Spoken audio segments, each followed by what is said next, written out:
Good evening friends. आज के इस वीडियो में हम लोग पढ़ेंगे काल।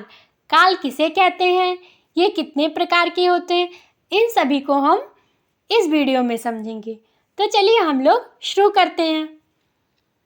काल, क्रिया के घटित होने का समय काल कहलाता है। क्रिया के जिस रूप में कार्य होने के समय का पता चले उसे काल कहा जाता है। अब हम उदाहरण से समझते हैं। मैं खाना खाता हूँ, इसमें कर्ता मैं है, खाना क्रिया, खाता हूँ द्वारा यह दर्शाया गया है कि क्रिया वर्तमान काल की है। जैसे मैं खाना खा चुका, मैं खाना खा रहा हूँ, मैं खाना खाऊंगा। इन तीनों ही वाक्यों में कर्ता एवं क्रिया एक ही है, लेकिन किए जाने का समय अलग अलग है। जिस प्रकार यहाँ पर क्रिया को 3 कालों में विभक्त किया गया है, इसी प्रकार काल के 3 भेद होते हैं। वर्तमान काल, वर्तमान काल के 5 भेद हैं। भूतकाल, भूतकाल के 6 भेद हैं। भविष्य काल, इसके 3 भेद हैं। इसको हम लोग आगे विस्तार रूप से पढ़ेंगे। अब हम लोग पढ़ते हैं वर्तमान काल। वर्तमान काल को हम लोग परिभाषा के माध्यम से और उदाहरण के माध्यम से समझेंगे, ताकि हमें बेहतर समझ में आए और हम परीक्षा में आसानी से कर पाएँ। क्रिया का वह रूप जिससे वर्तमान में कार्य होने का पता चले। वर्तमान का मतलब है जो समय चल रहा है। जैसे इस समय हम हिंदी पढ़ रहे हैं। और भी उदाहरण लेते हैं ताकि हमें बेहतर समझ में आए। जैसे हम पढ़ते हैं, हम पढ़ रहे हैं, हम जा रहे हैं, हम खा रहे हैं, हम घूम रहे हैं, रीना आती है, वह नाचती है। इस तरह हमने देखा ये इन सब क्रियाएं वर्तमान काल में है। अब हम वर्तमान काल का पहला भेद पढ़ते हैं, सामान्य वर्तमान काल। इसकी परिभाषा देख लेते हैं। यह क्रिया का सबसे सामान्य रूप है। यह सामान्य वर्तमान काल में होने वाली क्रिया को दर्शाता है। अब हम इसका उदाहरण देखते हैं। हम हिंदी पढ़ते हैं, हम हिंदी समझते हैं, हम खाते हैं, हम गाते हैं, मैं लेख लिखती हूँ, वह खेलता है। इस तरह हमने सामान्य वर्तमान काल की परिभाषा और उदाहरण दोनों देखा और समझा। अब हम तात्कालिक या अपूर्ण वर्तमान काल को समझते हैं। तात्कालिक वर्तमान काल या अपूर्ण वर्तमान काल, यह काल समानतः सबसे अधिक क्रिया में प्रयोग किए जाने वाला काल है। यह एक क्रिया के वर्तमान काल में होने को दर्शाता है और इसे अपूर्ण या तात्कालिक काल कहा जाता है। इसके दौरान क्रिया का परिणाम नहीं दिखाया जाता है। जैसे मैं लेख लिख रहा हूँ, मैं घूमने जा रहा हूँ, मैं खाने जा रहा हूँ, मैं पढ़ने जा रही हूँ, मैं गाने जा रही हूँ। अब हम पूर्ण वर्तमान काल को समझते हैं। पूर्ण वर्तमान काल, पूर्ण वर्तमान काल के इस भेद में यह दर्शाया जाता है कि कार्य हो चुका है। इस कारण से इसे पूर्ण क्रिया कहते हैं। जैसे मैंने लेख लिखा है, उसने पुस्तक पढ़ लिया है, उसने खेल खेला है, उसने भोजन कर लिया है, उसने संज्ञा पढ़ ली है। इस तरह हमने तात्कालिक या अपूर्ण वर्तमान काल को और पूर्ण वर्तमान काल को समझा। अब हम संदिग्ध वर्तमान काल को समझते हैं। संदिग्ध वर्तमान काल, क्रिया के जिस रूप से वर्तमान काल में कार्य के होने में संदेह का बोध हो उसे संदिग्ध वर्तमान काल कहते हैं। जैसे वह लेख लिख रहा होगा, वह पढ़ रहा होगा, उसने पुस्तक पढ़ी होगी, उसने भोजन किया होगा। इस तरह हम देख रहे हैं कि इन वाक्यों से संदेह का बोध हो रहा, तो यहाँ संदिग्ध वर्तमान काल होगा। अब हम संभाव्य वर्तमान काल को समझते हैं। इस काल के दौरान क्रिया के पूर्ण होने की संभावना बनी रहती है। इस कारण इसे संभाव्य वर्तमान काल कहा जाता है। जैसे पुस्तक पढ़ी हो, वह लौटा हो, वह आया हो, उसने खाया हो, वह चला हो। तो इन वाक्यों से संभावना प्रकट हो रही है, तो इस तरह यहाँ संभाव्य वर्तमान काल होगा। अब हम भूतकाल को समझते हैं। भूतकाल किसे कहते हैं? भूतकाल, क्रिया का वह रूप जिसे कार्य बीते हुए समय का पूरा होने का पता चले उसे भूतकाल कहते हैं। जैसे वह जा चुका, पुस्तक पढ़ ली थी, मैं घूमने गया था, गाड़ी जा चुकी थी, रमेश पटना गया था। इन वाक्यों से बीते हुए समय की क्रिया के बारे में बोध होता है, अतः यह भूतकाल है। भूतकाल के 6 भेद होते हैं।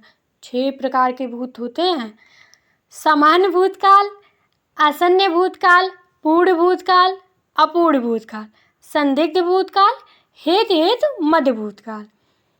इस तरह भूतकाल के 6 भेद हुए। आगे हम इन सबको विस्तार रूप से पढ़ेंगे। अब हम सामान्य भूतकाल को समझते हैं। सामान्य भूतकाल किसे कहते हैं? जिसे भूतकाल की क्रिया के विशेष समय का ज्ञान ना हो, क्रिया को सामान्य भूतकाल कहते हैं। जैसे मोहन आया, श्री राम जी ने रावण को मारा, राजीव आया, मैंने खाया, पानी गिरा, गीता गई। इस तरह हमने सामान्य भूतकाल को परिभाषा और उदाहरण देकर समझाया। अब हम आसन्न भूतकाल को समझते हैं। क्रिया के जिस रूप से यह पता चले कि क्रिया अभी कुछ समय पहले ही पूरी हुई है, क्रिया को आसन्न भूतकाल कहते हैं। जैसे मैंने आम खाया है, उसने दवा खाई है, अध्यापिका पढ़ा कर आई है, मैं अभी सो रहा हूँ। अब हम पूर्ण भूतकाल को समझते हैं। पूर्ण भूतकाल किसे कहते हैं? पूर्ण भूतकाल क्रिया के जिस रूप से यह ज्ञात होता है कि कार्य पहले ही पूरा हो चुका है, उसे पूर्ण भूतकाल कहते हैं। जैसे उसने पत्र लिखा था, मैं गांव पहुंचा था, उसने शाम को मारा था, अंग्रेजों ने भारत पर राज किया था। इस तरह हमने पूर्ण भूतकाल को भी समझ लिया। अब हम अपूर्ण भूतकाल को समझते हैं। जिस क्रिया से यह ज्ञात हो कि भूतकाल में कार्य संपन्न नहीं हुआ था, उसे अपूर्ण भूतकाल कहते हैं। जैसे महेश गीत गा रहा था, सीता सो रही थी, हम कल सर्वनाम पढ़ रहे थे, वह पढ़ रही थी, वह गा रही थी। आगे अब हम संदिग्ध भूतकाल को समझते हैं। संदिग्ध भूतकाल भूतकाल की जिस क्रिया से कार्य होने में अनिश्चितता अथवा संदेह प्रकट हो, उसे संदिग्ध भूतकाल कहते हैं। संदिग्ध का मतलब ही संदेह होता है। जैसे तू गया होगा, बस छूट गई होगी, वह चला होगा, वह पढ़ा होगा, उसने खाया होगा, वह गाता होगा। इस तरह हमने संदिग्ध भूतकाल को समझा। अब हम हेतु मध्य भूतकाल को समझने का प्रयास करते हैं। हेतु का अर्थ क्या होता है? हेतु का अर्थ होता है कारण। जहाँ भूतकाल में किसी कार्य के न हो सकने का वर्णन कारण के साथ 2 वाक्यों में दिया गया हो, वहाँ हेतु मध्य भूतकाल होगा। जैसे मैं खाना खा लेता अभी तक, मैं अगर मुंबई जाती तो ताज होटल देख लेती, मैं पढ़ लेता अभी तक। जैसे मैं आगरा जाती तो ताजमहल देख लेती। इस तरह हम और भी वाक्य बना सकते हैं। अब हम भविष्यत काल को समझेंगे। भविष्य काल किसे कहते हैं? भविष्य काल और भविष्यत काल दोनों एक ही है। क्रिया के जिस रूप से काम के आने वाले समय में करना या होना प्रकट हो, उसे भविष्यत काल कहते हैं।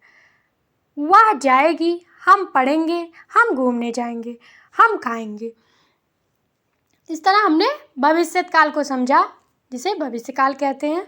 इसके 3 भेद होते हैं: सामान्य भविष्य काल, संभाव्य भविष्य काल, हेतु मध्य भविष्य काल। अब हम सामान्य भविष्य काल को देखते हैं। भविष्य काल के पहले भेद को, क्रिया के जिस रूप से उसके भविष्य के समान ढंग से होने का पता चलता है, उसे सामान्य भविष्य काल कहते हैं। इससे यह प्रकट होता है कि क्रिया समानता भविष्य में होगी। जैसे वह जाएगा, वह खाएगा, वह घूमेगा, वह नाचेगा, वह पढ़ेगा, वह खेलेगा। इस तरह अब हम संभाव्य भविष्य काल को समझते हैं। संभाव्य भविष्य काल जिससे भविष्य में होने की संभावना का पता चलता है, उसे संभाव्य भविष्य काल कहते हैं। संभाव्य का मतलब ही होता है संभावना। अब हम उदाहरण लेके समझते हैं ताकि हमें बेहतर समझ में आए।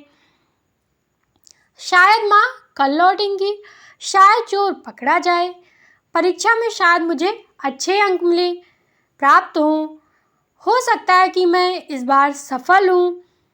अब हम हेत हेतु मद भविष्य काल को समझते हैं।